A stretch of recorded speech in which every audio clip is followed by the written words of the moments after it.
Pada tanggal 25 Juni tahun 1950, Perang Korea dimulai ketika 75.000 anggota Tentara Rakyat Korea Utara menyeberangi garis paralel ke-38 dan menyerbu Korea Selatan.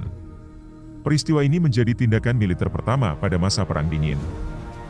Pada tahun 1945, usai Perang Dunia Kedua, kekuatan besar membuat garis yang membelah semenanjung Korea.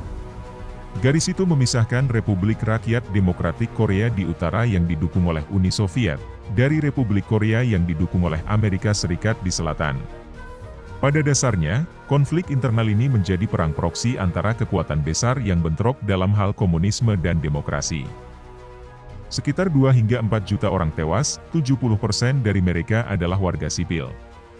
Tidak pernah ada perjanjian perdamaian yang ditandatangani, meskipun pada Desember 2021, Korea Utara dan Selatan, Amerika Serikat, serta Cina, setuju untuk mendeklarasikan berakhirnya perang secara resmi.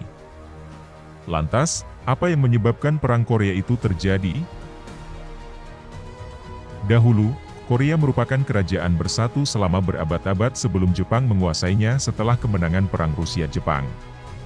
Jepang memerintah Korea dengan tangan besi dari tahun 1910 hingga 1945. Untuk melemahkan jajahannya, mereka menggunakan taktik asimilasi seperti melarang bahasa Korea dan menghapus sejarah Korea demi budaya Jepang. Ketika Jepang menyerah kepada sekutu setelah bom atom dijatuhkan di Hiroshima dan Nagasaki selama Perang Dunia Kedua, kendali atas semenanjung Korea beralih dari Jepang ke Amerika Serikat dan Uni Soviet. Kekuatan besar ini memutuskan untuk membagi Korea pada batas paralel ke-38 yang membelah semenanjung Korea dan tidak sesuai dengan batas politik, budaya, atau geografis. Uni Soviet mendirikan pemerintahan komunis di utara, dan Amerika Serikat membantu membangun pemerintahan militer di selatan.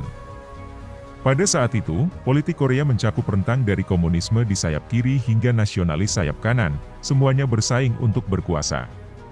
Ada banyak perselisihan antara pasukan pendudukan Uni Soviet dan Amerika Serikat.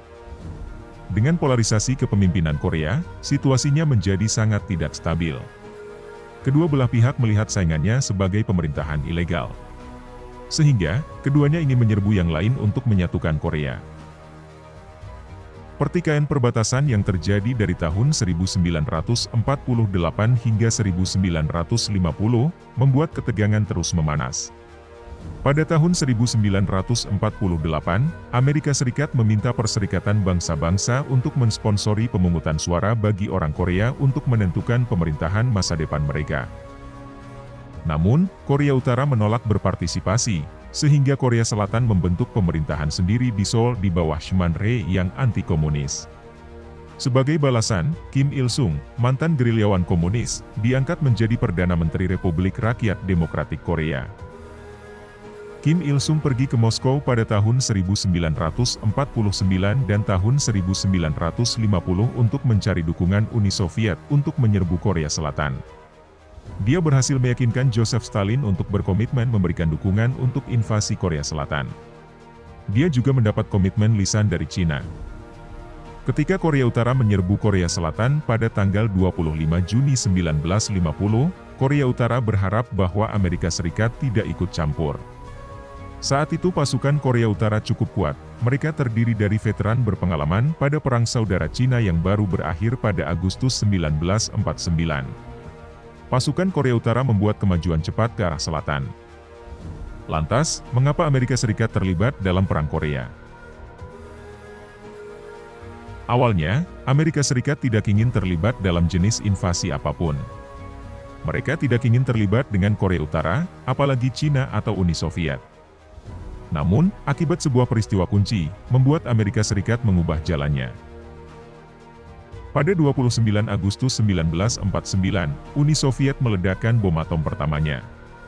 Klaus Fuchs, seorang fisikawan yang telah membantu Amerika Serikat membangun program bom atomnya, membelot dan membocorkan rahasia rancangan bom atom kepada Uni Soviet. Peristiwa ini memicu paranoia Perang Dingin.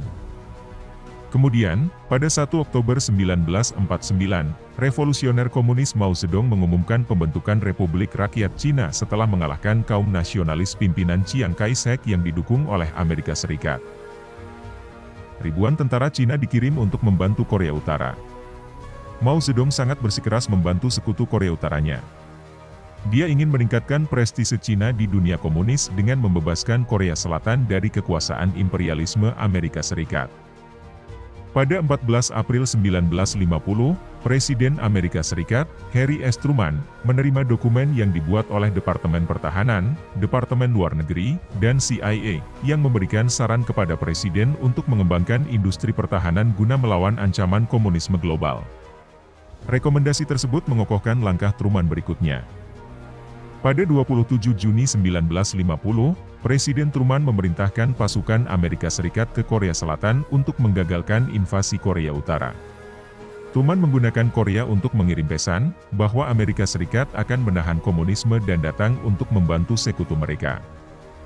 Amerika Serikat tidak pernah secara resmi menyatakan perang terhadap Korea Utara. Sebagai gantinya, Truman memerintahkan mengirimkan pasukan sebagai tindakan pengamanan. Namun pendaratan pasukan ke Korea yang dipimpin Jenderal Douglas MacArthur pada 8 September 1950, mengubah arah perang dengan memukul balik pasukan utara kembali melewati batas paralel ke-38. Gencatan senjata Perang Korea, yang ditandatangani pada 27 Juli 1953, merubah batas baru antara Korea Utara dan Korea Selatan. Wilayah Korea Selatan menjadi bertambah dan memberlakukan zona demilitarisasi antara kedua negara. Namun perjanjian perdamaian resmi tidak pernah ditandatangani. Lebih dari 2,5 juta orang tewas dalam Perang Korea.